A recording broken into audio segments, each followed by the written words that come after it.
तो हम देख रहे थे सबसे पहले IFRS 30। मेरी आवाज आ रही, सही आ रही है? जी sir.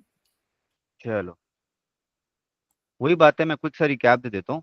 IFRS 13 is provide a single source of guidance on, जो हम फेयर वैल्यू जहां जहां इस्तेमाल करते हैं ना अपने अकाउंटिंग में, हमने IAS 40 में इस्तेमाल में देखा था, IAS 16 में इस्तेमाल में देखा था, IAS 2 में इस्तेमाल में देखते हैं। वहां वहां पे ना ये जो है आई जो फेयर वैल्यू है उसकी आपको गाइडेंस देता है।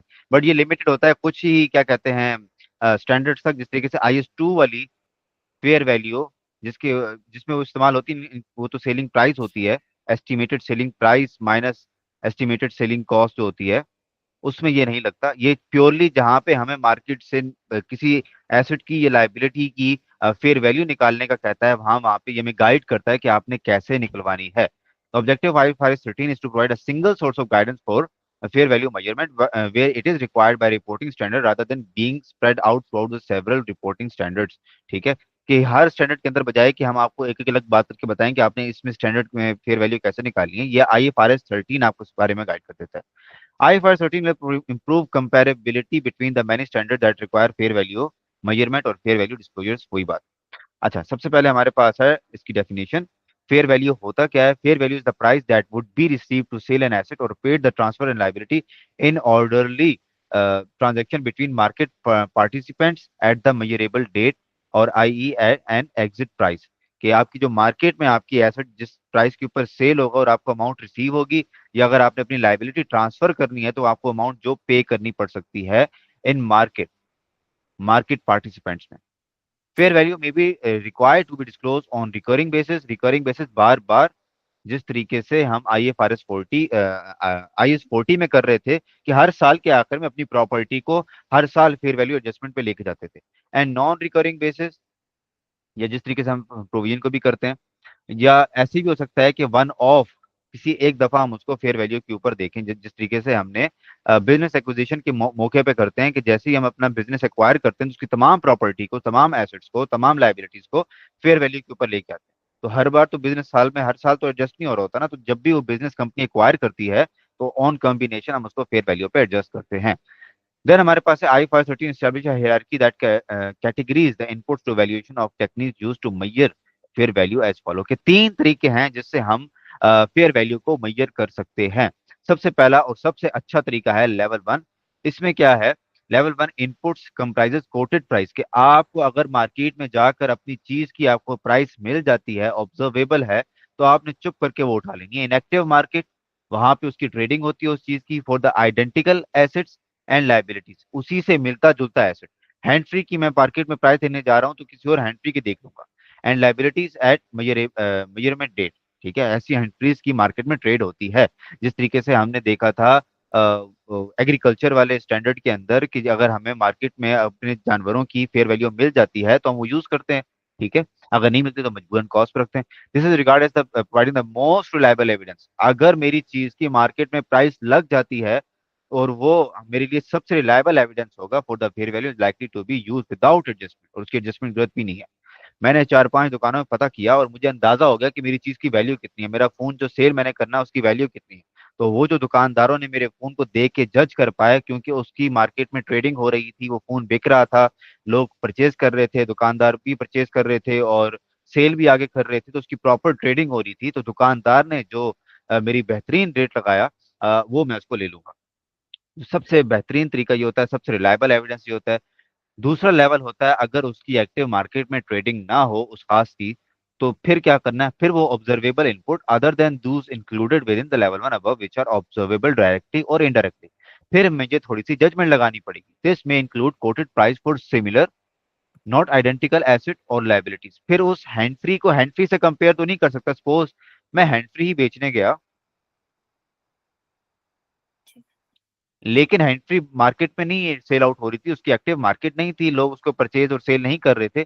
फिर मैं उसका सिमिलर या आइडेंटिकल एसेट देखूंगा। फिर मैं देखूंगा कि हाँ, ब्लूटूथ वाले जो हैं हैंड फ्री या फिर हेडफोन्स, ठीक है, उनका क्या रेट है।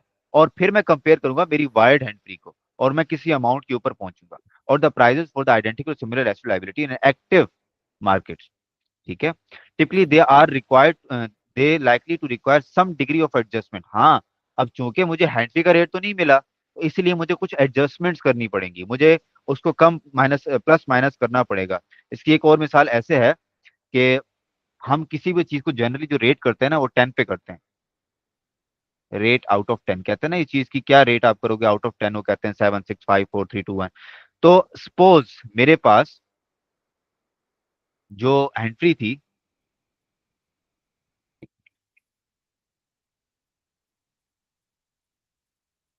उसकी तो एक्टिव मार्केट नहीं थी।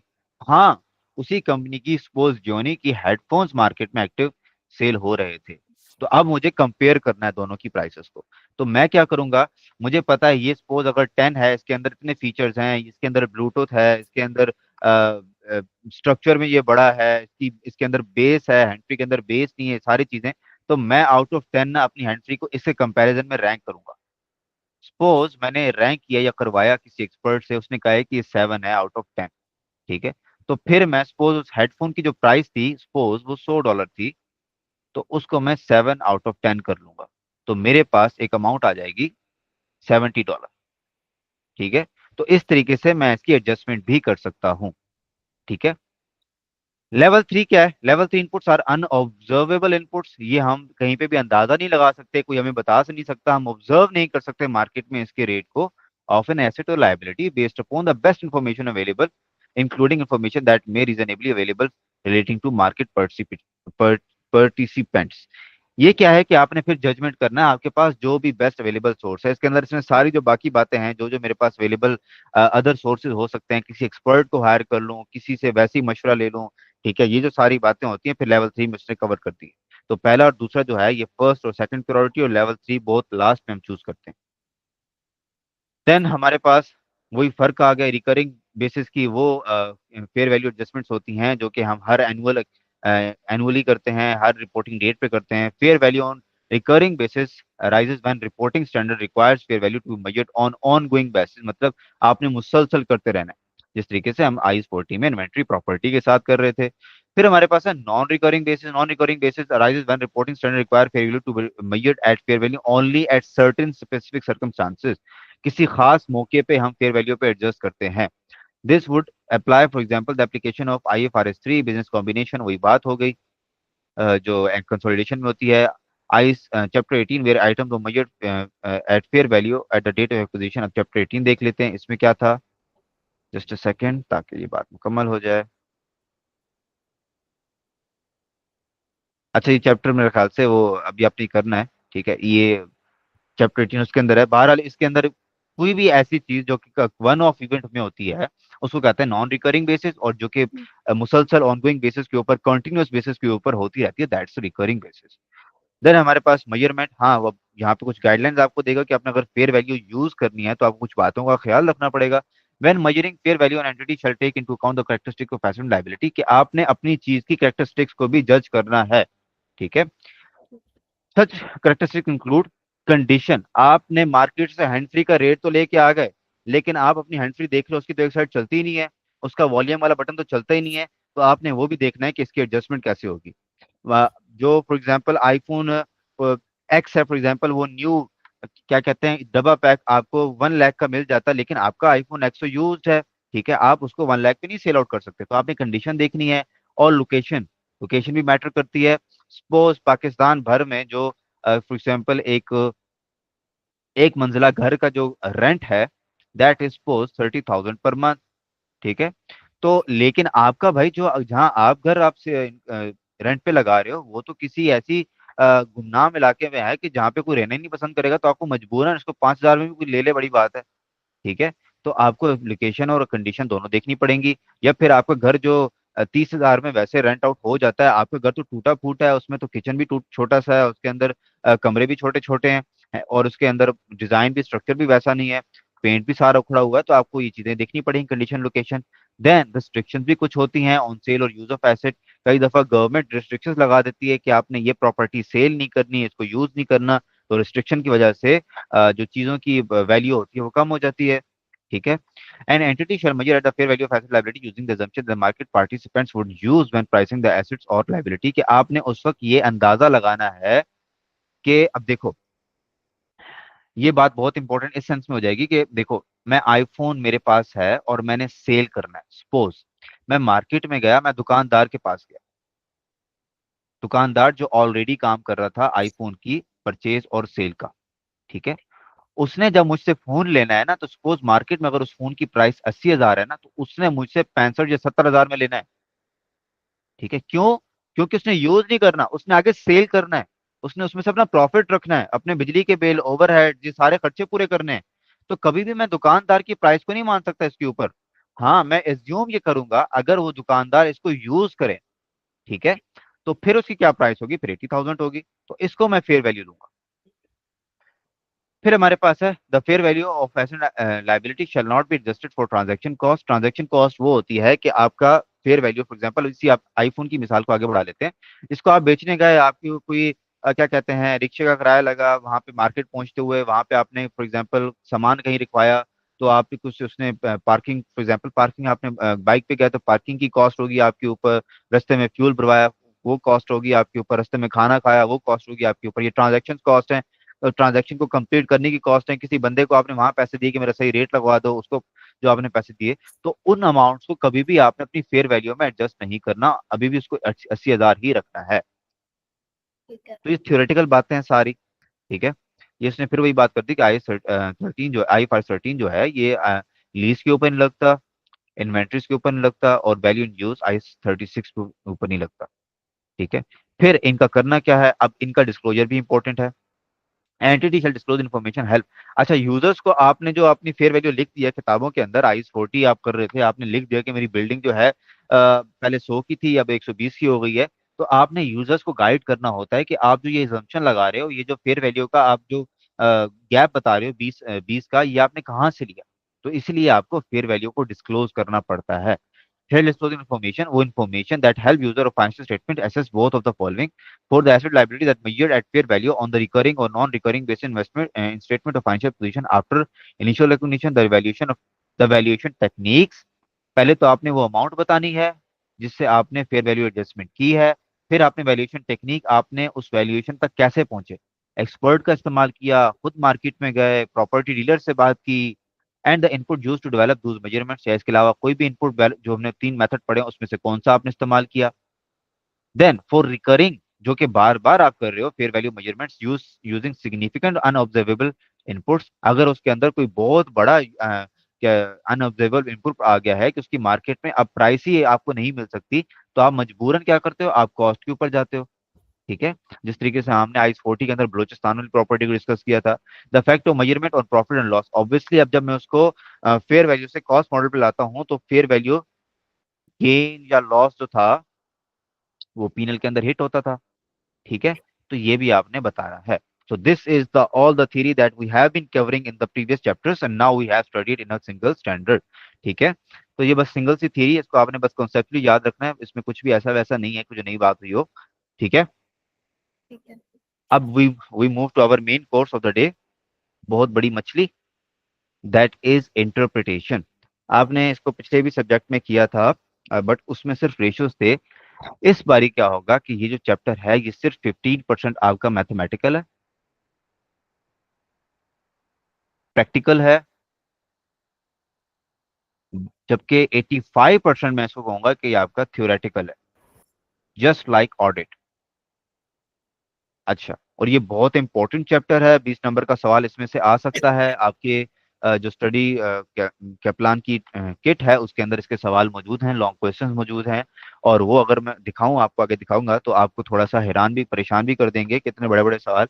तो उनमें बातें कुछ नहीं होती, बस आपको चीजों को देख के आपको कॉन्सेप्ट स्ट्रॉन्ग करने हैं और आपको इंटरप्रिटेशन करनी है। इंटरप्रिटेशन जैसे कि नाम से भी पता चल रहा है, this is reading out of,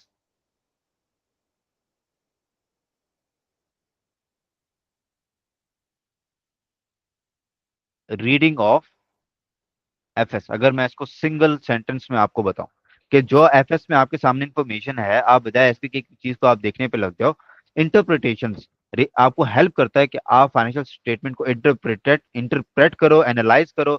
इसका यही वर्ड एनालाइज आपके एग्जाम किट में चैप्टर के नाम से मौजूद मौजूद है। तो आप इन चीजों को इंटरप्रेट करते हो कि फॉर एग्जाम्पल आपकी सेल बढ़ रही है, कॉस्ट ऑफ सेल बढ़ रही है, इसका क्या इफेक्ट होता है, और डिफरेंट यूजर्स के ऊपर डिफरेंट इफेक्ट होता है। यूजर्स पहले हम समझते हैं। सबसे पहले इस चैप्टर में आपको करना क्या है, there are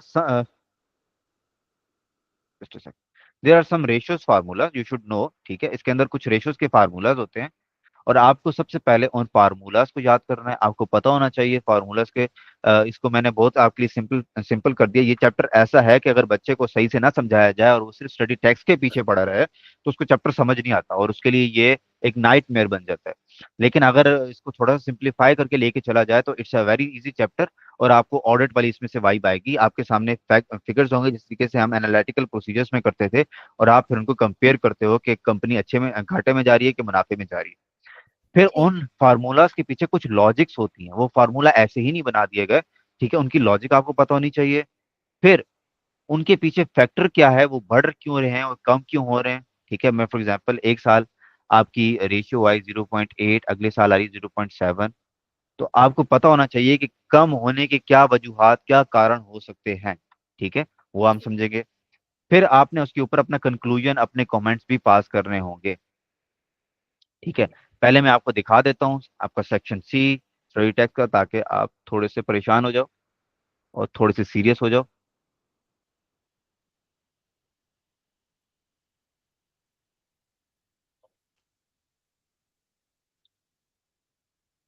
There we have this chapter,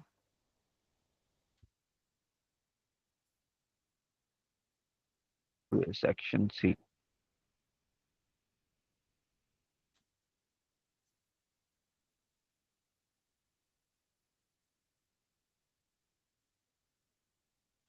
section 1,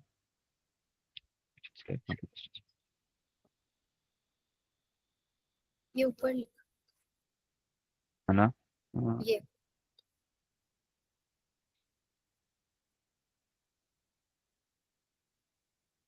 129 page.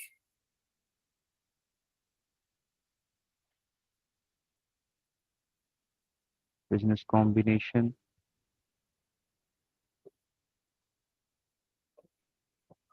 इससे नीचे है।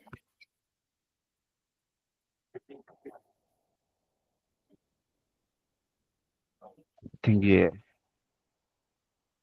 नहीं, ये आ गया। ये चैप्टर है एनालाइजिंग फाइनेंशियल स्टेटमेंट्स। तो इस तरीके से सवाल होंगे आपके सामने, डिफरेंट रेशियोज ऑलरेडी गिवन हो सकती हैं, ठीक है। इसके अलावा आपके सामने पीएनएल हो सकता है, बैलेंस शीट हो सकती है, कुछ एडिशनल इन्फॉर्मेशन हो सकती है, कोई अकाउंटेंट्स की गलतियां हो सकती हैं, इसके अलावा कुछ और ऐसी बातें जो आपको हेल्प आउट करेंगी। और ये इस तरीके से 20-20 नंबर के सवाल आएंगे, ठीक है। आपसे सिंपली रेशियोज भी कैलकुलेट करवा सकता है, और आपसे ये कमेंट्स भी करवा सकता है, और इसके अलावा आपसे कंपैरिजन भी करवा सकता है। इसके अंदर कंपैरिजन होता है कंपनी के पिछले साल और इस साल में, इस कंपनी की और बाकी कंपनियों में, कंपनी में और इंडस्ट्री में। और इसके अलावा इसके अलावा आपसे और भी फैक्ट्स इसके ऊपर पूछ सकता है, ठीक है। और अगर कंपनी ने क्या कहते हैं कि किसी कंपनी को कंसोलिडेट किया है, कोई सब्सिडी एक्वायर की है, तो उसके ऊपर भी आपसे अलग अलग चीजें पूछ सकता है। ये सवाल देखो, प्योरली उसने आपको पीएनएल दिया हुआ है, साथ ही उसने थोड़े से आपको बैलेंस शीट के भी एक्सट्रैक्ट दिए हुए हैं, और साथ मजीद इन्फॉर्मेशन है, और पहले आपसे 6 नंबर के क्या कहते हैं रेशियोज निकलवा रहा है, और फिर आपसे 14 नंबर के सिर्फ कमेंट्स करवा रहा है बहुत कंपनीज के ऊपर। तो it's more theoretical chapter than just practical. और फिर एक और सवाल है हमारे पास, इसी तरीके से एडजस्टमेंट्स हैं।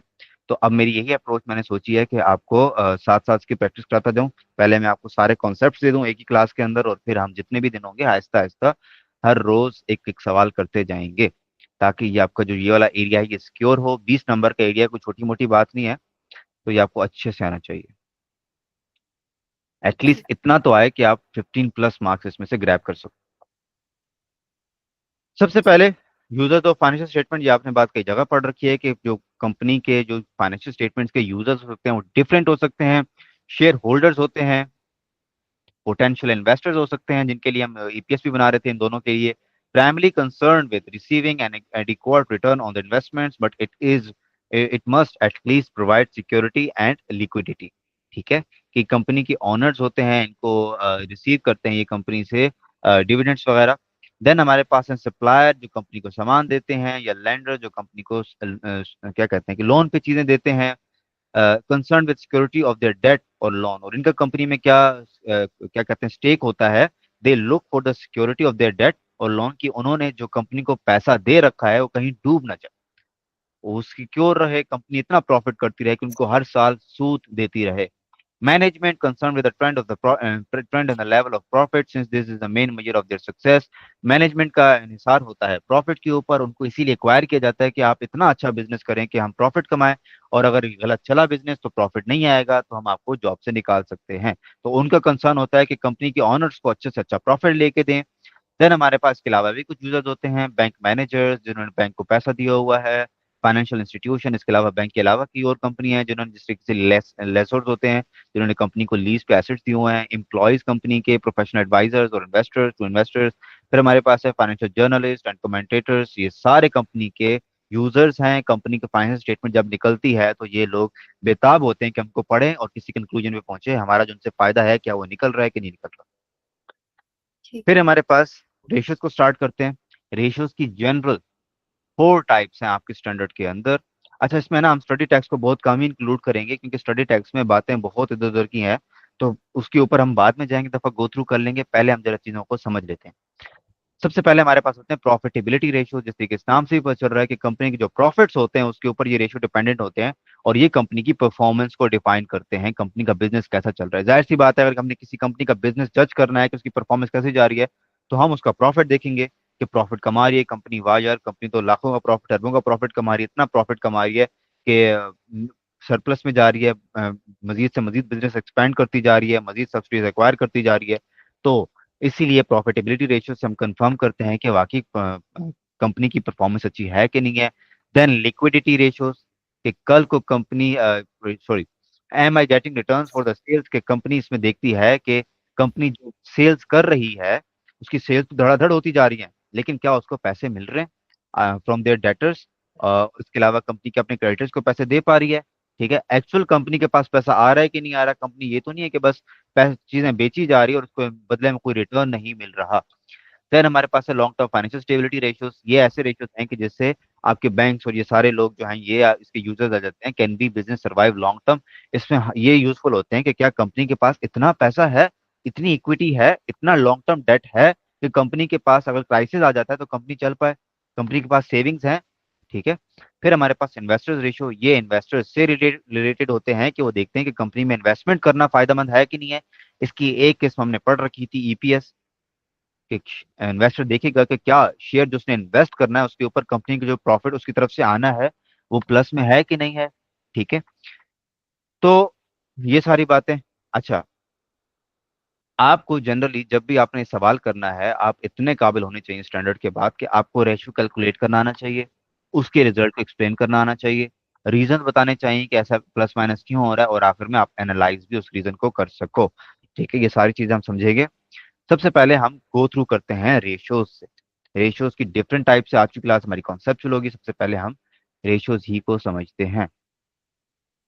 ये मैंने यहाँ पे बहुत ही प्यारा ये पीडीएफ है, और आई थिंक ये मैनी स्टूडेंट्स इससे महरूम होंगे, इसीलिए उनको मुश्किल होती होगी। ये सब कुछ आपके लिए कंसाइज करके आपके सामने रख देता है। हम्म। सबसे पहले हमारे पास परफॉर्मेंस या प्रॉफिटेबिलिटी रेशियोज की अगर मैं बात करूं तो सबसे पहला हमारे पास है gross profit ratio. Gross profit nominator में और नेट सेल्स डिनोमिनेटर में 100%, ठीक है। तो इससे हमारे पास एक रेशियो आएगी, और हम ये हमें है कि जो हमारी जो प्रॉफिट है उसमें सेल्स का कितना हिस्सा है, सॉरी ग्रॉस प्रॉफिट में सेल्स का कितना हिस्सा है, meaning it shows relationship between gross profit and sales and efficiency which with a business product is business produces is its product, ठीक है। अच्छा, मैं पहले ना जरा प्रॉफिट्स में ना यहाँ पे आपको फर्क समझा दूं ताकि आपको समझ आए कि ये अलग अलग हम प्रॉफिट्स के ऊपर रेशियोज निकाल क्यों नहीं रहे, कोई एक हम स्टैंडर्ड मान के उसके ऊपर क्यों नहीं निकालते। देखो, सबसे हम्म। पहले हमारे पास है ये जीपी। जीपी का बता सकते हो क्या काम होता है, इसमें कौन से दो एलिमेंट्स आते हैं, इसमें दो कौन से दो लाइन आइटम आते हैं कि जीपी निकलता है। मैं मजीद सिंप्लीफाई कर दूं। सेल्स और यस, नॉन प्रॉफिट, लाइक वो तो उसमें होता है। पीनल का ना, मैन्युफैक्चरिंग ओवरहेड्स जो होते हैं। अब पीनल का ना स्ट्रक्चर याद करो, सबसे पहले क्या होता है। सेल्स फिर कॉस्ट ऑफ सेल्स।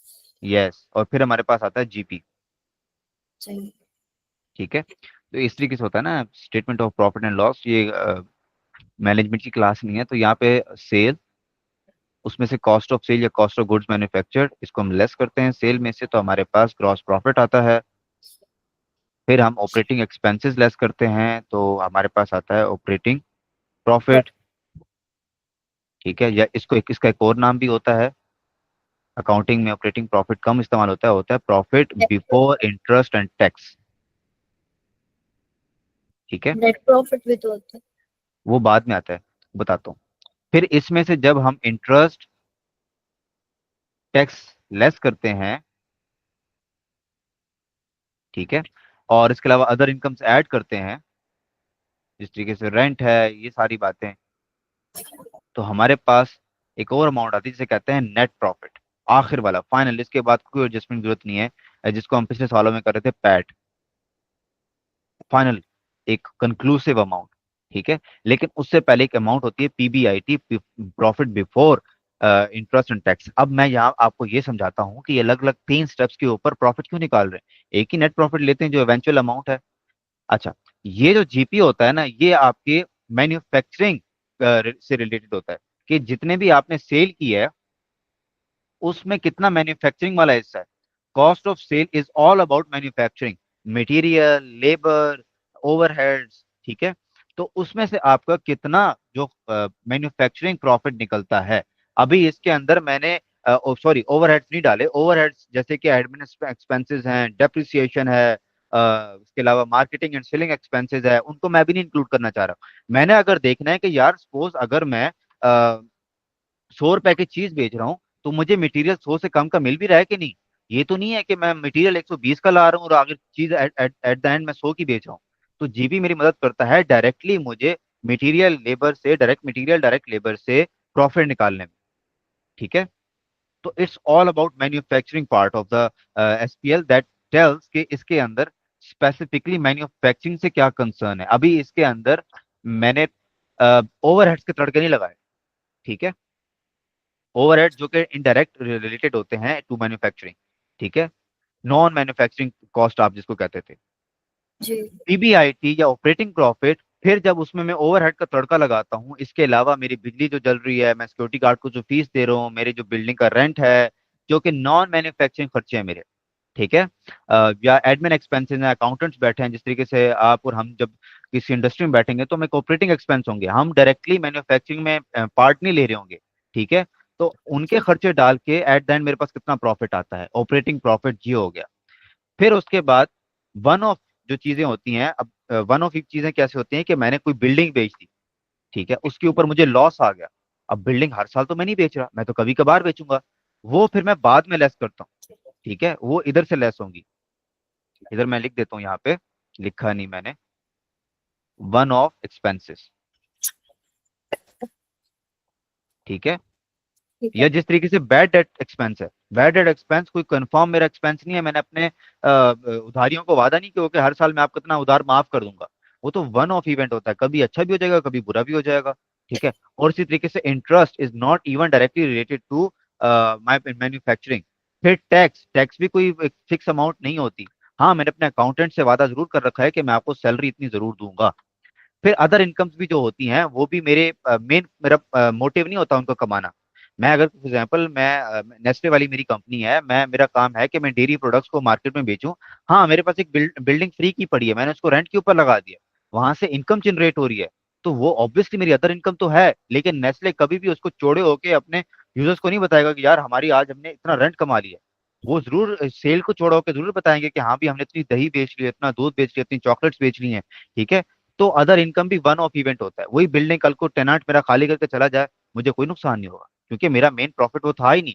मेरा मेन प्रॉफिट तो वो डेयरी प्रोडक्ट्स को बेचना था। ठीक है, तो इसीलिए इनको हम अलग अलग करके प्रॉफिट्स को निकालते हैं। पहला हमारे पास होता है कि प्योरली मैन्युफैक्चरिंग से कितना प्रॉफिट निकल रहा है, 100 की चीज बेच रहा हूँ, 80 की कॉस्ट आ रही है, तो हाँ प्योरली मुझे उस प्रोडक्ट को बेच के कितना खर्चा आ रहा है। अब इस प्रॉफिट के अंदर डाल दो जो आपके बाकी खर्चे हैं, बिजली का बिल, इलेक्ट्रॉनिक कोई कॉस्ट है, security guard fees, depreciation, overheads, बाकी जितने भी ओवरहेड्स के खर्चे होते हैं, वो सपोज 10 हैं। यार इन ओवरहेड्स को निकाल के अब मेरे पास आ गया पीबीआईटी या ऑपरेटिंग प्रॉफिट। अब मैंने सोचा कि यार वहां से मैंने इनकम कमाई, उसको ऐड कर दो, वहां से इंटरेस्ट देना पड़ा, उसको ले दे दो, टैक्स निकाल दो, और फिर मेरे पास जो एवेंचुअल प्रॉफिट आएगा, that is PAT, that is net profit. Got it? ठीक है। Now back to our ratios. अच्छा, तो जीपी देखने के लिए हम सबसे पहले gross profit divided by net sales multiply by 100%। अच्छा, यहाँ पे नेट सेल्स से मुराद वो ये कह रहा है कि आपने सेल्स रिटर्न को कंसिडर नहीं करना। ठीक है, आपने प्योरली वो सेल्स लेनी है, सॉरी, सेल रिटर्न को आपने नेट करना, उसमें से आपने प्योरली वो सेल लेनी है जो इवेंचुअली आपके यूजर्स ले चुके हैं, आपके कस्टमर्स खरीद गए हैं, वो वापस नहीं आई अभी तक। ठीक है, ठीक है। तो जितनी ये अच्छी होगी, जितना इसका रिजल्ट अच्छा आएगा, उतना ही अच्छा है। ठीक है, अब ये चीजें आपने ना याद बेशक रखनी है तो रख लेना, यही आपकी इंटरप्रिटेशन में, यही आपके कमेंट्स में आपकी मदद करेंगे। और यही ठीक। चीजें होती हैं जो बेसिक लॉजिक, बेसिक इतना बाकी टीचर्स इतना फंसा देते हैं बच्चों को लॉजिक्स के अंदर कि उनको बेसिक बातें भूल जाती हैं। अब देखो, आपने ना एक चीज देखनी है कि कोई भी फॉर्मूला है ना, वो आपको याद है, उसकी नॉमिनेटर में कोई अमाउंट होगी और एक डिनोमिनेटर में कोई अमाउंट होगी। ठीक है, अगर ये फार्मूला हाई आ रहा है ना, ठीक है, इसका मतलब यह है कि नॉमिनेटर वाली अमाउंट बड़ी है। अगर ये हम्म। फार्मूला लो आ रहा है ना, इसका मतलब यह है कि इसकी डिनोमिनेटर वाली अमाउंट बड़ी है। मिसाल ऐसे ले लो कि 100 डिवाइडेड बाय 20 करो, ठीक है, तो आपका आंसर आता है 5। अब 100 डिवाइडेड बाय 25 करो तो आपका आंसर आता है 4। डिनोमिनेटर की अमाउंट बड़ी हो रही है तो आंसर कम होता जा रहा है। ठीक है, ये रिलेशन जब आप याद रख लोगे ना, आपके लिए ये बहुत आसान हो जाएगा। तो अगर आपकी हाई रेशियो आती है तो आपने फौरन सोचना है कि नॉमिनेटर वाली चीज, ठीक है, ग्रॉस प्रॉफिट, इसमें कोई मजे वाली चीज आई पड़ी है। तो ग्रॉस प्रॉफिट कैसे बढ़ता है? ग्रॉस प्रॉफिट बढ़ा होगा या तो मैंने सेलिंग प्राइस बढ़ा दी होगी, या मेरी production cost, cost of sale, क्योंकि ग्रॉस प्रॉफिट में दो चीज आती है, सेल और कॉस्ट ऑफ सेल, या तो ये बढ़ गई होगी या ये कम हो गया होगा। ठीक है, लोअर प्रोडक्शन कॉस्ट या इकोनॉमीज ऑफ स्केल की, इसके अलावा मेरी और कोई प्रोडक्शन कॉस्ट जो है वो कम हो गई है। ठीक है, तो इसी तरीके से नॉमिनेटर में जो मेरा ग्रॉस प्रॉफिट है ये बड़ा पड़ा है, इसलिए हाई रेशियो आ रही है। ठीक है, ठीक है। ये लॉजिक समझ आ रही है? जी।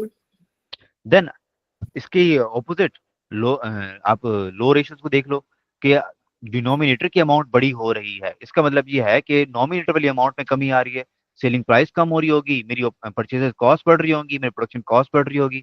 ठीक है, तो इस रिलेशन से ना आपके समझना बहुत आसान हो जाएगा जब आप इसको नॉमिनेटर और डिनोमिनेटर से आप इनका रिलेशनशिप समझोगे।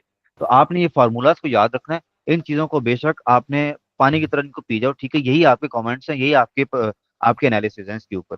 ठीक है, जब आपसे वो कमेंट्स मांगेगा तो यही कमेंट्स आपने करने होंगे वहां पे। ठीक है। नेक्स्ट हम मूव करते हैं इनटू नेट प्रॉफिट। देखो नेट प्रॉफिट, फिर आपने देखना है कि नेट प्रॉफिट में क्या क्या फैक्टर्स होते हैं। वो सारे sales, cost of sales, other income, operating expenses generally. ठीक है, और नीचे उसके है सेल्स।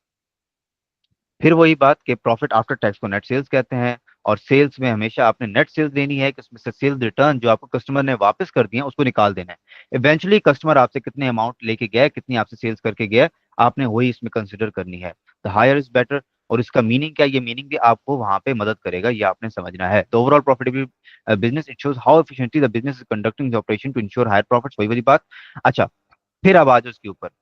अब आपने जब देखा है ना कि हायर आपकी अमाउंट आ रही है पिछले साल से इस बार रेशो की, तो इसका मतलब ये है कि आपकी नॉमिनेटर के जो फैक्टर्स हैं इनमें इंक्रीज आया है। हम्म। ठीक है, तो इसका मतलब ये है, आप इसको अलग अलग भी बता सकते हो कि आपकी सेल बढ़ गई है, आपकी कॉस्ट ऑफ सेल कम हो गई है, या इन टोटल आपकी जीपी जो है ये बढ़ गई है, हम्म। Higher total gross profit. ठीक है, फिर एफिशिएंट ऑपरेटिंग एक्सपेंसेस, कि आपने अपने ऑपरेटिंग एक्सपेंसेस कम कर लिए हैं, एफिशिएंट हो गए हैं आप। एफिशिएंट से मुराद ये होता है कि मैं जितने अपने खर्चे कम करता जाऊंगा ना, मेरी मैनेजमेंट की एफिशिएंसी होगी। ठीक है, जहां पे 20 का खर्चा हो रहा था, मैंने 10 का खर्चा करके आ गया, तो मैं कहूँगा यार मैंने बड़ी एफिशिएंट वहां पे बार्गेनिंग की है। फिर लो फाइनेंस कॉस्ट, इंटरेस्ट एक्सपेंस जो होता है यहाँ पे, फाइनेंस कॉस्ट वो कम है। तो आपने नॉमिनेटर के फैक्टर्स को देखना है कि जो बढ़ने चाहिए अगर वो बढ़ रहे हैं, और जो कम होने चाहिए वो कम हो रहे हैं, इसका मतलब ये है कि मेरा नॉमिनेटर की अमाउंट इवेंचुअली बढ़ रही है, तो it can indicate the higher ratio. And the opposite is the case of the low ratio. ठीक है, आपकी लो रेशियो आ रही, इसका मतलब यह है कि नॉमिनेटर वाली चीजें कम हो रही हैं। ठीक है, आपकी जीपी जो है वो कम हो रही है, आपकी जो ऑपरेटिंग एक्सपेंसेस है वो अनकंट्रोल्ड हुए पड़े हैं। ऐसे प्यारे प्यारे आपने लफ्ज वहां पे लिखने हैं। ठीक है, एनालिसिस में कि आपकी मैनेजमेंट से संभाले नहीं जा रहे वो खर्चे, इतना आप खर्चे किए जा रहे हैं वो, और फाइनेंस कॉस्ट, इंटरेस्ट एक्सपेंस ज्यादा हुआ पड़ा है। तो इस तरीके से आपने रिलेशनशिप समझना है। और आप इनको रट्टा मार लोगे तो मुश्किल हो जाएगा आपके लिए, जब तक ये आप कॉन्सेप्चुअल इन चीजों को नहीं समझोगे, और वहां पे कॉन्सेप्ट ही चल रहा है, एनालिसिस आपने करके देना है उसको। ठीक है। फिर हमारे पास कुछ और भी प्रॉफिट की किस्में होती हैं, पीबीआईटी, जैसे कि ऑपरेटिंग एक्सपेंस जिसको हमने पढ़ा था। तो सेम उनके मिसाल में भी आप सारे खर्चे इसी तरीके से आप इसको लेके चल सकते हो, प्रॉफिट बिफोर टैक्स को भी लेके चल सकते हो। ठीक है। तो आपको बस अपने नॉमिनेटर वाले फैक्टर को पकड़ना है, उसके अंदर क्या क्या फैक्टर शामिल हैं उनको जज करना है, वो बढ़ रहे हैं या कम हो रहे हैं, और आपने उसको रीजन आपकी बता देनी है, उसका मीनिंग बता देना। ये पीबीआईटी बहुत इंपॉर्टेंट है, ये आपके अक्सर ये टेस्ट हो भी जाता है।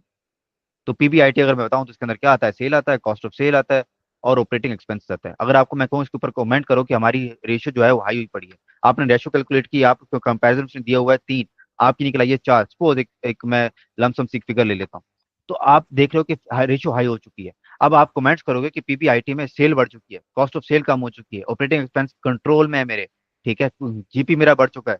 इस तरीके से आप कमेंट्स कर सकते हो, और आप कह सकते हो कि overall performance of the entity is very great. ठीक है, और आपने बता देना है कि प्रॉफिटेबिलिटी उनकी बड़ी अच्छी जा रही है।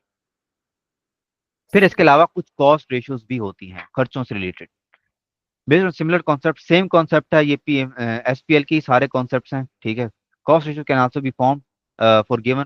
सबसे पहले हमारे पास है, अगर वो हमसे पूछे कि कॉस्ट सेल रेशियो क्या है, कि जो मेरी सेल हो रही है उसमें कॉस्ट ऑफ सेल का कितना किरदार है, कितना हिस्सा है, तो cost of sale divided by sale multiply by 100 इसका फॉर्मूला है। ठीक है, ये मैं आपको ये शेयर कर दूंगा, ये आपको पीडीएफ आप ये देख लेना। या फिर आपको जीपी गिवन है, सपोज 3। ठीक है। तो आपको पता है कि एक अगर मैं इसकी यहाँ पे इक्वेशन बनाऊं, तो sale, just a second, sale plus cost of sale is equal to GP. ठीक है, और आपने ये निकालनी है। तो आपने क्या करना है कि आपने जीपी सेल को मान लेना है 100। ठीक है। और जीपी को आपकी जो भी अमाउंट गिवन होगी, सपोज 30 गिवन है, और आप बैलेंसिंग अमाउंट, यानी कि अब ये जो अमाउंट आगे हम जाके पढ़ेंगे ना, रेशियोज की अमाउंट कभी भी इस तरीके से नहीं आती, वो आती है 1 2 3 4। ठीक है। तो इस तरीके से आप बैलेंसिंग अमाउंट निकाल सकते हो कॉस्ट ऑफ सेल की उनके दरमियान। तो 1 - जीपी रेशियो, तो आपके पास कॉस्ट ऑफ सेल की रेशियो आ जाएगी।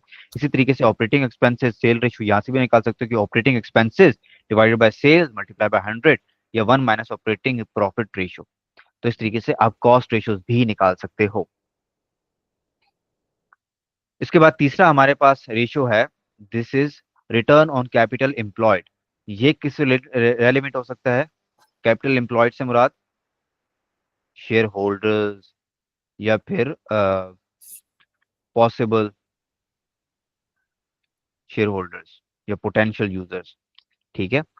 ये क्या आपको बताता है, ये आपको इसमें ये आपको हेल्प आउट करता है कि आपका जो कैपिटल आपको एम्प्लॉय किया पड़ा है, जो लोगों ने आपको पैसा दिया हुआ है, चाहे वो इक्विटी है, इक्विटी से मुराद जो आप जिन्होंने आपके शेयर्स खरीदे हुए हैं, आपके ओनर्स हैं, या जिसने आपको बोरोइंग दी है, जिस तरीके से बैंक्स हैं, वो पैसा कितना प्रॉफिट जनरेट कर रहा है। ठीक है। ठीक है। तो जिस तरीके से पता भी चल रहा है रिटर्न ऑन कैपिटल एम्प्लॉयड, के कैपिटल एम्प्लॉयड के बदले में रिटर्न कितना आ रहा है। ठीक है। तो इसमें पीबीआईटी या ऑपरेटिंग प्रॉफिट आपने लेना है, और डिवाइड कर देना है एवरेज कैपिटल एम्प्लॉयड के साथ मल्टीप्लाई बाय 100, तो आपके पास ये रेशियो आ जाएगी। पीबीआईटी कैसे निकालना है वो आपने बताया हुआ कि ऑपरेटिंग प्रॉफिट को कहते हैं, और प्रॉफिट ड्रॉप इंटरेस्ट को भी कहते हैं, but after interest of overdraft. Overdraft एक ऐसा मेरे पास इंटरेस्ट आ जाता है कि जो मेरी नियत नहीं होती। ठीक है, तो इसको आपने पहले ही लेस कर लेना है। एंड टैक्स, ऑब्वियसली टैक्स भी बाद में जाकर डिडक्ट होता है। And overdraft not consider debt ratio of analysis, therefore it's interest is not included in finance cost for the above formula, के उसने कह दिया कि रेशियो एनालिसिस में हम इसको मानते ही नहीं है कि ये डेट है, तो इसलिए इसका आपने पहले ही लेस कर लेना, ओवरड्राफ्ट एक्सेप्शन आगे। तो कैपिटल एम्प्लॉयड क्या हो जाता है? Equity plus borrowing. बोरविंग यहाँ पे आपने याद रखनी है कि आपने लॉन्ग टर्म लेनी है, शॉर्ट टर्म बोरविंग नहीं। हाँ, उसका करंट पोर्शन भी ले लेना है आपने, जो आपको अगले 12 महीनों में पे आउट करना है, और नॉन करंट भी पोर्शन लेना है जो 12 महीनों के बाद पे आउट करना है, और ये भी जितना हायर उतना बेहतर। अच्छा, it is considered the best measure of overall profitability of business and indicates how well the management has used investment. Investment वही बात, equity plus debt made by the owners and lender into business, के पैसा जो हम दिए जा रहे हैं यूजर्स, ये यूजर्स देखेंगे कि यार पैसा तो हम दिए जा रहे हैं, इसको धड़ाधड़ पैसा दिए जा रहे हैं, ये उधार भी ले रहा है लाइट बैंक से, अल्फा बैंक से, देख रहे हैं कि उधार पे उधार हो रहा है, इसके बराबर में प्रॉफिट कितना है। तो कंपेयर करते हैं कि इतने परसेंट है, इतने परसेंट, इतने परसेंट है, ओके वेरी नाइस गुड। ठीक है, ये वेरी बैड। तो इसके रेशियोज क्या आ जाएंगी? फिर वही बात, फिर वही लॉजिक, कि अगर तो हायर प्रॉफिट आ रहा है तो आपने नॉमिनेटर वाले फैक्टर को देखना है, इसमें इंक्रीज आया पड़ा है। इसका मतलब यह है कि प्रॉफिट हाई है, मैनेजमेंट फंड्स को अच्छे अच्छे तरीके से इफेक्टिवली यूज कर रही है, अच्छी अच्छी बातें करनी है। रीपेमेंट ऑफ लोन, मैनेजमेंट अपने लोन की भी पेमेंट कर रही है। ठीक है, और अगर लो आ रहा है, बुरे दिन है, कंपनी का प्रॉफिट लो है, कंपनी के पास अब फंड्स ही इतने कम रह गए हैं, और कंपनी नए पे नए लोन लिए जा रही है, पूरा हम्म, सोचना है। ठीक है, जब आपके पास नेगेटिव या लो रेशो आएंगे। समझ आ रही है रेशोज? जी सर। गुड। अच्छा, रिटर्न ऑन इक्विटी। अच्छा, रिटर्न ऑन इक्विटी ये होता है, ये भी उसी की ही किस्म है, लेकिन इसमें हम प्रेफरेंस डिविडेंड वालों को निकाल देते हैं, जिस तरीके से हमने ईपीएस में निकाल दिया था। ठीक है, उनको हम्म, निकाल के देखते हैं कि हमारा जो इक्विटी है ये प्योरली शेयर होल्डर्स की काम की चीज है। उसके अंदर तो डेट का भी फैक्टर शामिल था ना, ये यहाँ पे बोरोविंग्स, और यहाँ पे हमने पढ़ा भी है कि लैंडर्स भी इसको देखते हैं, ये हम्म, रिटर्न ऑन कैपिटल एम्प्लॉयड को। लेकिन रिटर्न ऑन इक्विटी जिस तरीके से नाम से पता चल रहा है कि शेयर होल्डर ने जितनी इक्विटी दे रखी है, उसके ऊपर रिटर्न कितना कमा रही कंपनी। तो आपने सिंपली पैट लेना है, उसमें से प्रेफरेंस डिविडेंड, वही बात है कि लोन होता है, एक लोन की दूसरा नाम है, उसको निकाल के बाहर फेंक देना है। प्योरली आपने पैट लेना है और उसको आपने एवरेज इक्विटी, जो कि आपके साल के दौरान एवरेज इक्विटी थी, उससे आपने डिवाइड कर देना है, तो आपके पास की रेशियो आ जाएगी। Preference dividend is on redeemable preference shares. हमने पढ़ा था कि लोन ही इसको कहते हैं। ठीक है, और हम्म, capital, capital plus all reserve. Capital वो जो ओनर्स ने शुरू में इन्वेस्ट किया था, और ऑल रिजर्व इसके अलावा कंपनी के पास जो अदर रिजर्व हैं, रिवैल्यूएशन सरप्लस, और इसके अलावा रिटेन्ड अर्निंग्स, ये सारी बातें, सारी शेयर होल्डर्स रिलेटेड बातें। तो ये भी वही बात कि जितना अच्छा होगा उतना ही अच्छा, जितना हाई होगा। ठीक है, और इसमें इसकी मीनिंग क्या है कि ओवरऑल एफिशिएंसी बताता है कंपनी कितना एफिशिएंट है अपनी रिसोर्सेज को, अपनी इक्विटी को यूज करने में। The ratio is of the great importance to the present prospective share holder as well as management. ये शेयर होल्डर से रिलेटेड बात आ गई कि ये प्रेजेंट आज के शेयर होल्डर जिन्होंने इन्वेस्टमेंट की हुई है, वो देख के जज कर सकते हैं कि यार हमारा पैसा कितना अच्छा लग रहा है, उससे हमें कितना प्रॉफिट मिल रहा है। और प्रोस्पेक्टिव शेयर होल्डर जो अभी सोच रहा है कि मैं इस कंपनी में इन्वेस्टमेंट करूं कि नहीं, कि वो भी इसको देख के जज कर सकता है, यार ये अच्छा खासा, ये क्या कहते हैं, रिटर्न ऑन इक्विटी दे रहे हैं, इसका मतलब ये है कि ये अच्छा खासा, मैं अगर मैं इनको पैसा देता हूँ तो अच्छा खासा मुझे रिटर्न देंगे उसके ऊपर। तो उनके लिए भी ये जजमेंट का सोर्स बन सकता है। तो फिर वही बात, इसके अंदर भी वही सारी बातें कि आपने जज करना है depending upon nominator and denominator. अगर हाई रेशियो आ रहा है, इसका मतलब यह है कि नोमिनेटर वाले फैक्टर्स में अच्छाई आई पड़ी है, टैक्स रेट लो हुए पड़े हैं। अब आपने देख लेना है कि पैट में क्या क्या चीजें आती हैं, सेल, कॉस्ट ऑफ सेल, मैं दोबारा रिपीट कर रहा हूँ ताकि आपके लिए चीजें मजीद सिंप्लीफाई हो, मजीद क्लियर हो। इंटरेस्ट एक्सपेंस, टैक्स, ये सारी बातें, अदर इनकम्स। अदर इनकम को हम खास कोई घास नहीं डालते, क्योंकि हमारा मेन काम नहीं होता इसको कमाना, ये बस आ गई है। हाँ, एक बिल्डिंग खाली पड़ी थी, एक कार खाली पड़ी थी, रेंट पे लगा दिए तो आ गई है। ठीक है, एकदम से मेरी फेयर वैल्यू ऑफ प्रॉपर्टी बढ़ गई है, मुझे एक्सपेक्टेशन नहीं थी कि यार ये बढ़नी चाहिए, बढ़ गई है। फेयर वैल्यू एक्सचेंज गेन आ गया तो मैं आ गई है, बस दैट्स गुड, वेरी गुड। उससे मेरा कोई खास कंसर्न नहीं होता शेयर होल्डर्स का कि अदर इनकम में कितना अच्छा ला रहे हैं ये। ठीक है, हाँ, वो ये सेल्स को जरूर देखते हैं। तो अगर हाई रेशियो आया, इसका मतलब यह है कि मेरे खर्चे कम हुए पड़े हैं, खर्चों में टैक्स कम हुआ पड़ा है, इंटरेस्ट एक्सपेंस कम हुआ पड़ा है, मेरी प्रॉफिटेबिलिटी हाई हुई पड़ी है। ठीक है, और हाई डिविडेंड रिड्यूसिंग इक्विटी, इसका मतलब यह है कि कंपनी जो है डिविडेंड जब अनाउंस करती है, तो अगर उसका हाई रेशियो आया है, तो इस पे रेज नहीं कर सकता। इसको ऐसे देखो कि यहाँ से डिनोमिनेटर की जो अमाउंट है ये कम हो रही है। ठीक है, अगर हाई रेशियो आया है, डिनोमिनेटर बढ़ रहा है, डिनोमिनेटर कम हो रहा है, इसका मतलब यह है कि नंबर ऑफ शेयर्स कम हो रहे हैं, है ना, जी। मेरे शेयर होल्डर्स कम हो रहे हैं। तो जो बाकी होंगे, जो बाकी घर के तीन बंदे होंगे, ठीक है, वो खुश हो जाएंगे कि यार अब तो हमें जो डिविडेंड है वो हाई मिलेगा। वही बात जो मैंने ईपीएस में भी समझाई थी कि जितने ज्यादा शेयर होल्डर होते हैं उतनी परेशानी की बात होती है। तो अगर इक्विटी कम हो रही है, इसका मतलब यह है कि डिविडेंड मुझे हाई मिलने वाला है। ठीक है, ठीक है। लो रेशियोज ऑपोजिट के, हाँ, अगर ये क्या कहते हैं कि लो रेशियोज आ रहे हैं, तो नॉमिनेटर वाली चीजें अब कम होंगी और डिनोमिनेटर वाली बढ़ जाएंगी। तो इसका मतलब ये है कि प्रॉफिट, मेरे टैक्स रेट बढ़ जाएंगे, प्रॉफिट कम हो जाएगा, और इसके number of share holders, equity बढ़ गई है, मुझे डिविडेंड कम मिलेगा। सिंपल। ठीक है, जी। आगे बढ़ते हैं। अच्छा, रिटर्न ऑन एसेट्स, नाम से जैसे पता चल रहा है कि अपना कंपनी अपने एसेट्स को कितने एफिशिएंसी के साथ, कितने अच्छे तरीके से यूज कर रही है इन जनरेटिंग इट्स प्रॉफिट्स। ठीक है, कंपनी के पास धड़ाधड़ एसेट्स पड़े हैं, लेकिन वो सारे फाइल से पड़े हैं, यूज ही नहीं हो रहा उनका। ठीक है, हम उनके हर साल डेप्रिसिएशन एक्सपेंस रिकॉर्ड की जा रहे हैं, इम्पेयरमेंट रिकॉर्ड की जा रहे हैं, रीवैल्यूएशन किए जा रहे हैं, लेकिन उनसे कोई हमें प्रॉफिट ही जनरेट नहीं हो रहा। तो ये रेशियो में बताती है, हमें गाइड करती है कि एसेट से कितना कंपनी रिटर्न हमें लेके दे रही है। तो profit before interest average assets multiply by 100। ठीक है, तो asset is equal to total asset, यानी कि करंट भी और नॉन करंट भी। ठीक है, ठीक है। या अगर कोई इन्फॉर्मेशन नहीं होगी तो हम नॉन करंट को ही मेन सोर्स मानेंगे, क्योंकि करंट जो होते हैं वो तो हमारे पास 2 दिनों के मेहमान होते हैं, हमारे 12 महीनों के अंदर चले जाते हैं हमसे। लेकिन नॉन करंट है, उन्होंने 10 साल 15 साल हमें सर्व करना है, उन्हें मशीनरी इतना लाखों का खर्चा किया जस्ट बिकॉज कि हमारे साथ 10 साल हमारी प्रोडक्शन करती रहे, तो हम इवेंचुअली उन्हीं को मानते हैं। बट अगर आपके पास करंट एसेट्स भी गिवन है तो आप उन दोनों को ले लोगे। हायर इज बेटर, जितना ज्यादा है उतना अच्छा है। वही बात की एफिशिएंसी बताता है कंपनी की इन generating profit using its assets effectively. ठीक है, हाई रेशियो आ रही है, इसका मतलब यह है कि प्रॉफिटेबिलिटी ज्यादा है, एसेट की मैनेजमेंट कंपनी अच्छे से कर रही है, अच्छे से इस्तेमाल कर रही है। और लो है तो प्रॉफिटेबिलिटी कम है और कंपनी सही तरीके से एसेट्स को यूटिलाइज एफिशिएंटली यूज नहीं कर पा रही। ये थे हमारे पास प्रॉफिटेबिलिटी रेशियो, जिनका ताल्लुक था प्रॉफिट के साथ। हम प्रॉफिट को जज कर रहे थे on the basis of equity, assets and other mediums. ठीक है, अब आ जाते हैं लिक्विडिटी या current short term solvency ratios के ऊपर। इसके अंदर हम देखते हैं कि हमारे पास इतना, जिस तरीके से हम पहला हम देखें कि हमारे पास इतने एसेट्स हैं पड़े कि एटलीस्ट हम अपनी लाइबिलिटीज को सेटल आउट कर सकें। ठीक है, हम्म, तो इनको कहते हैं करंट रेशियोज। करंट एसेट्स में आ जाएगी ऑल करंट एसेट्स इंक्लूडिंग प्रीपेमेंट्स, और करंट लाइबिलिटीज में all current liabilities including bank overdraft. ठीक है, और इसका हमारे पास ये आइडियल क्या कहते हैं कि रेशियो रिजल्ट गिवन है, ये नॉर्मल समझा जाता है कि दो एक से मुराद ये है कि अगर एक की लाइबिलिटी मैंने सेटल ऑफ करनी है तो दो एसेट्स मेरे पास होने चाहिए। ठीक है, मैं इतना ज्यादा भी होना चाहिए, क्योंकि आगे जाके आपको मैं पढ़ाऊंगा कि अगर ये सपोज चार एक होता है ना, तो ये उल्टा गलत बात है कि कंपनी के पास एसेट्स बहुत ज्यादा पड़े हैं, उनको यूटिलाइज सही से नहीं कर पा रही, और उसके अगेंस्ट कंपनी सही तरीके से लोन भी ले पा रही। ठीक है, अगर आपके पास फैसिलिटी है ना लोन की, तो आपको लेना चाहिए, आपको यूज करना चाहिए।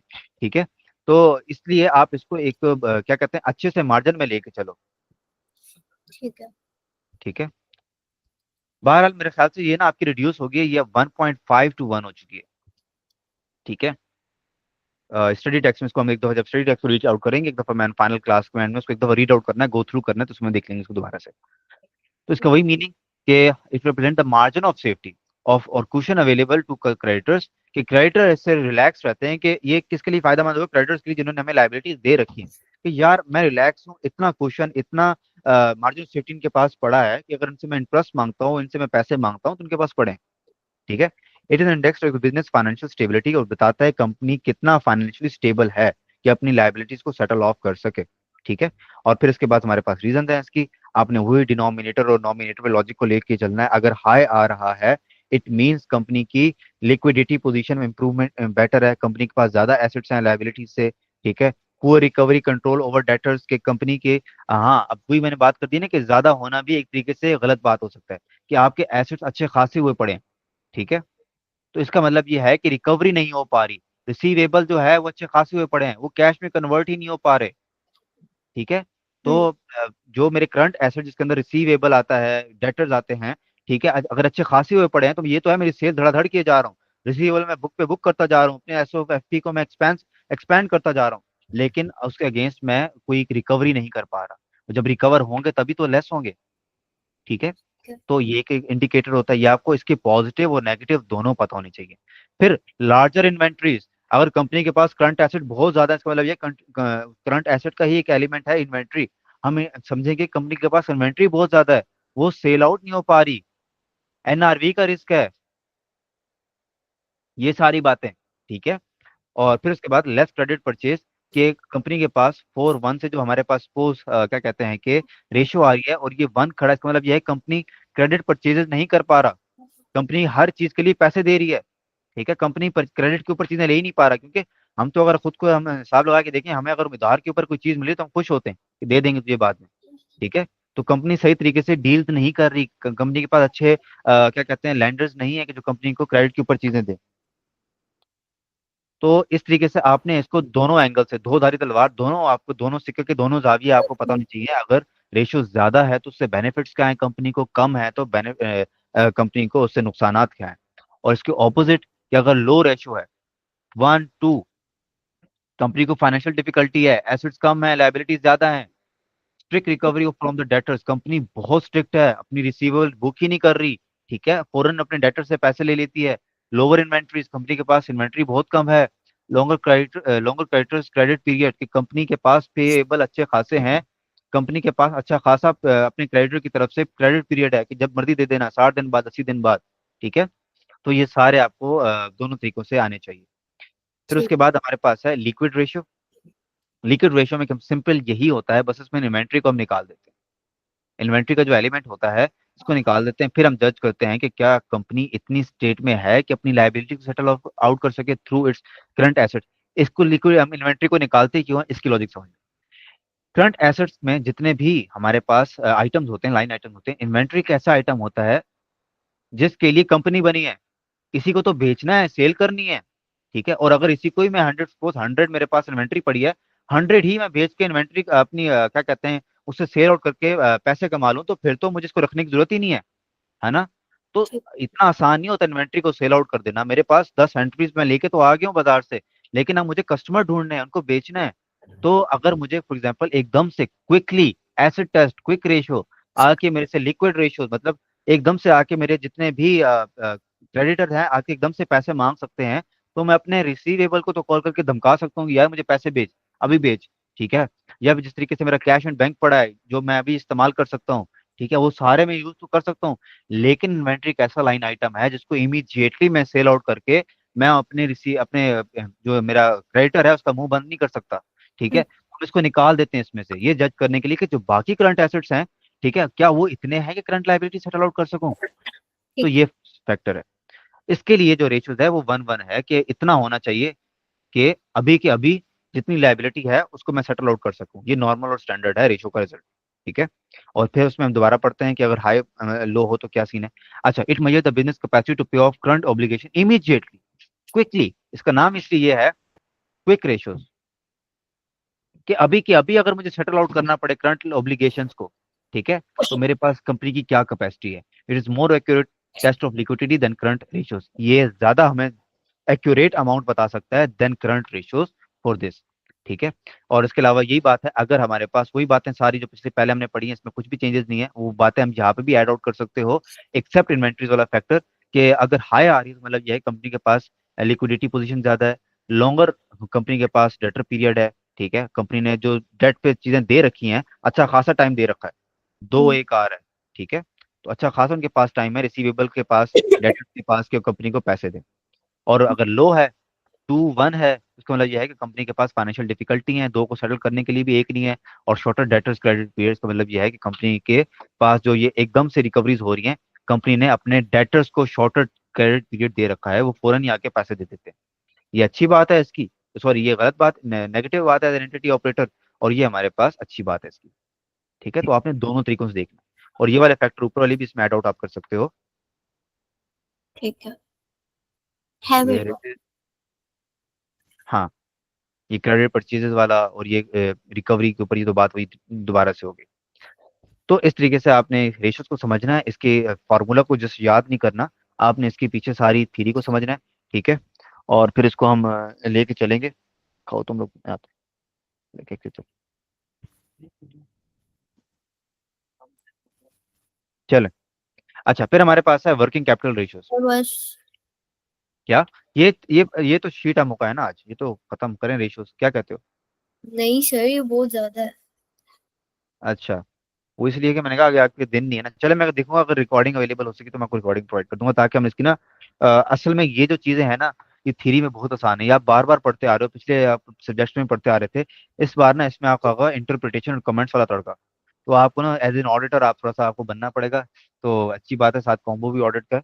तो थोड़ा सा ना इसको आप बिलो द क्लाउड आपको चीजों को देखना पड़ेगा कि सरफेस लेवल पे क्या चीजें जो थी आप पढ़ चुके थे, अब अंडर उसकी क्या चीजें हैं, उसके पीछे लॉजिक्स क्या है, उसके पीछे अब आपको एज कंसल्टेंट आपको बताना पड़ेगा कंपनी के इसके पीछे रीजंस क्या है।